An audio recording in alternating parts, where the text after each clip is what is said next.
How do you react when you realize that the rivalry is a cage, and the secret is the only exit? Does the coldness of the rink feel like a stage for a tragedy, or like the only place where you can still feel the heat of his presence? If you were told that the truth will cost you everything, would you look at the man in the opposing jersey and realize that everything is a small price to pay for a single minute of honesty? How do you keep your game face on when your soul is already looking for him in the hallway after the final buzzer? If the world is waiting for a fight, are you ready to show them a revolution instead? If you were the hero of a city that demanded you hate the only person who actually understands you, would you start to see the cheering fans as your jailers and the enemy across the ice as your only ally? How does it feel to realize that the most authentic conversations of your life are happening in the back of cabs and through encrypted messages while you spend your days giving scripted lies to the press?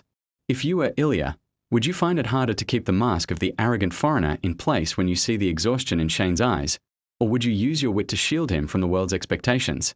Do you believe that a relationship can survive when it is built on the ruins of your own public reputation? Or is the fear of being caught the only thing that keeps the adrenaline high enough to ignore the pain? What is the most terrifying thing about the realization that you no longer care about the scoring title as much as you care about the sound of his voice in a dark room? If you found yourself looking at a photo of your rivalry and seeing only two people who are desperately trying not to touch each other, would you wonder if the whole world is blind or if you've just finally opened your eyes?